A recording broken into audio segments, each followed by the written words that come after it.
Hi everyone, welcome back to our channel. तो आज की वीडियो में हम बात करने जा रहे हैं कि कैसे यूके में अपने बच्चों के लिए सेव किया जाए। एज यू ऑल नो कि saving for kids future is very important और स्पेशली इंडियंस के लिए। So we will explore the fantastic options available in UK how to save money for your kids. तो UK में भी कुछ government back schemes हैं जिनको आप यूज करके अपने बच्चों के लिए सेव कर सकते हैं। इनमें से कुछ स्कीम्स के कुछ प्रॉस भी हैं, कुछ कॉन्स भी हैं, तो मैं आपको वो सब चीजें एक्सप्लेन करूंगा यहाँ पे। तो आइए वीडियो को शुरू करते हैं। तो यहाँ पे अलग अलग तरीके के गोल्स सेट किए जाते हैं कि आपको अपने बच्चों के लिए कैसी सेविंग करनी है। कुछ होती है शॉर्ट टर्म, कुछ होती है मीडियम टर्म, कुछ होती है लॉन्ग टर्म।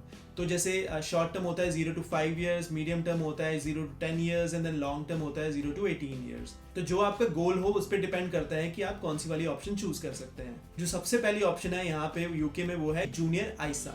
ये एक गवर्नमेंट बैक स्कीम है जिसमें कि आप यहाँ पे एक आइसा खुलवा सकते हैं। जैसे एक एडल्ट आइसा होता है, जैसे मैंने अपनी एक वीडियो में पहले भी एक्सप्लेन किया है, उसी तरह से एक जूनियर आइसा भी होता है। जूनियर आइसा क्या होता है? बेसिकली यहाँ पे आप दो स्कीम्स में अपने पैसे इन्वेस्ट कर सकते हैं। या तो आप कैश आइसा में कर सकते हैं या आप नॉर्मल स्टॉक्स एंड शेयर आइसा में कर सकते हैं। तो इस स्कीम की लिमिट क्या है? तो यहाँ पे आपको टैक्स, फर्स्ट थिंग है कि यहाँ पे आपको टैक्स फ्री मनी मिलती है। जब भी आपका बच्चा मैच्योर हो जाता है अपने पैसे को यूज करने के लिए, तब उस टाइम पे कोई भी टैक्स नहीं लिया जाएगा इस मनी में से।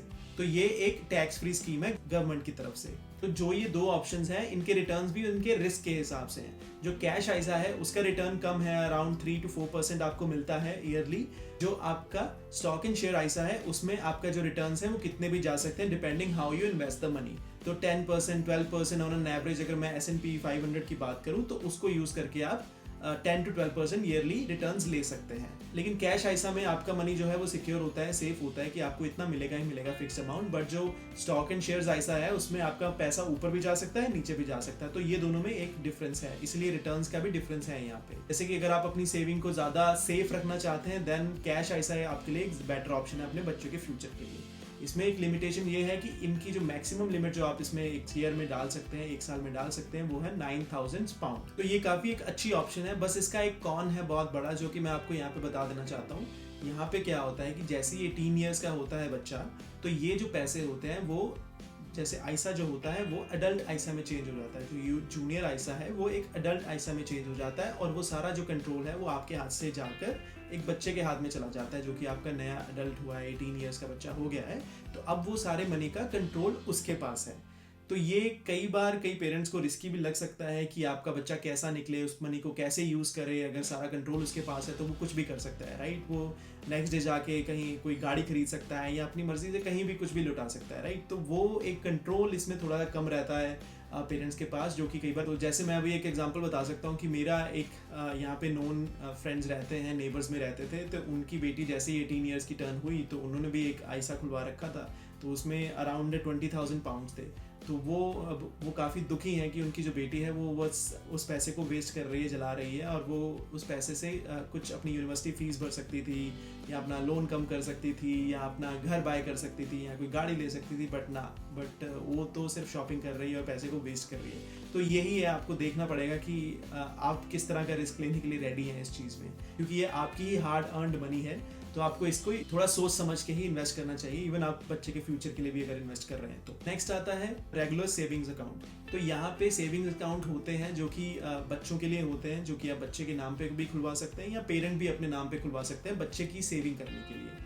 तो उसमें क्या होता है कि आपको एक फिक्स्ड अमाउंट, अगर आप फिक्स्ड टर्म के लिए खरीदते हैं तो आपको फिक्स्ड अमाउंट वहाँ पे मिलेगा कि इतने %। नहीं तो यहाँ पे वेरिएबल भी होता है। इंस्टेंट एक्सेस वाले सेविंग अकाउंट भी होते हैं, या नेक्स्ट डे वाले इजी एक्सेस वाले भी होते हैं। उसमें आपको नेक्स्ट डे आपका पैसा मिल जाता है अगर आपको ज़रूरत हो।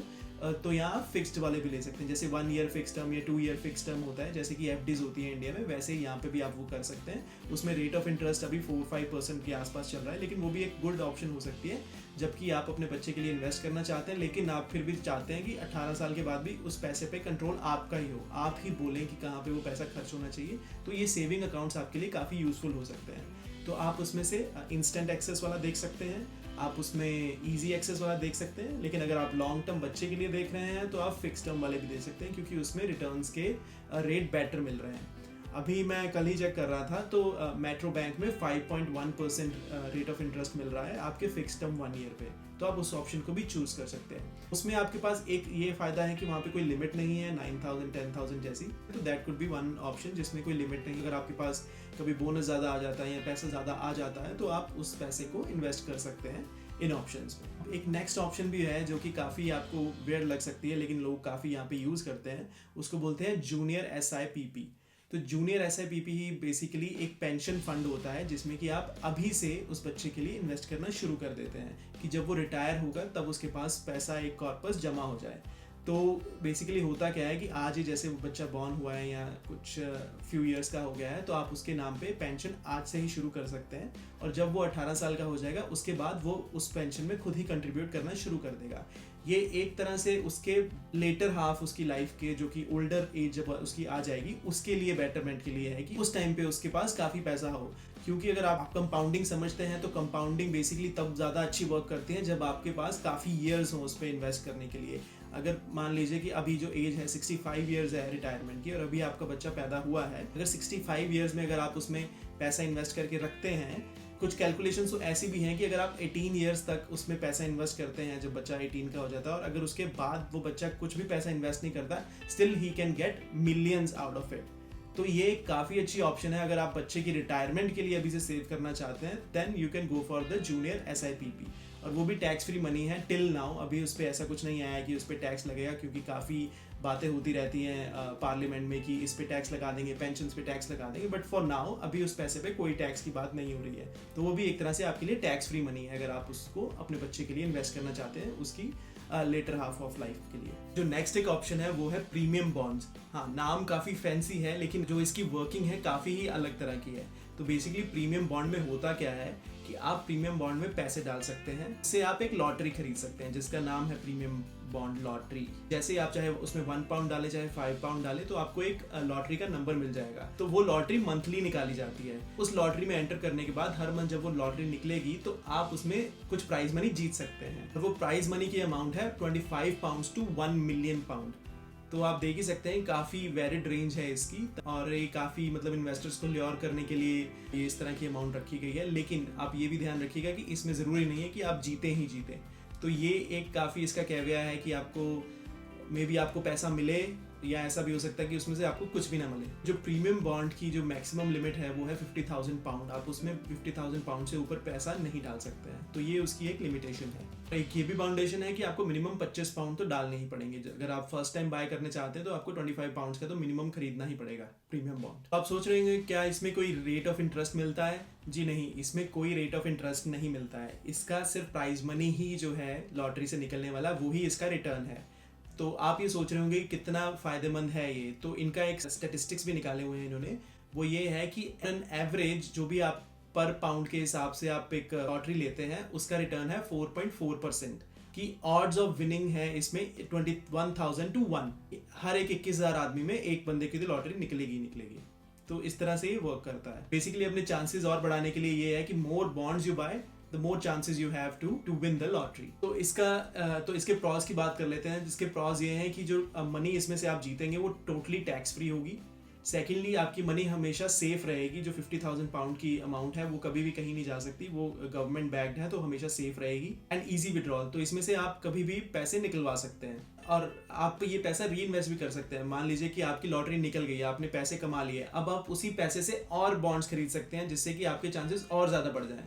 तो ये लूप में भी चल सकता है अगर आप इसको इस तरह से चलाना चाहते हैं। तो सबसे बड़ा जो इसका फायदा है वो यही है कि आपकी 1 मिलियन पाउंड की लॉटरी भी लग सकती है। तो रिस्क कम है, ये है कि आपका पैसा उतना अच्छे से नहीं बढ़ेगा, लेकिन ये है कि अगर आपकी लॉटरी निकल पड़ी तो आपकी निकल पड़ेगी।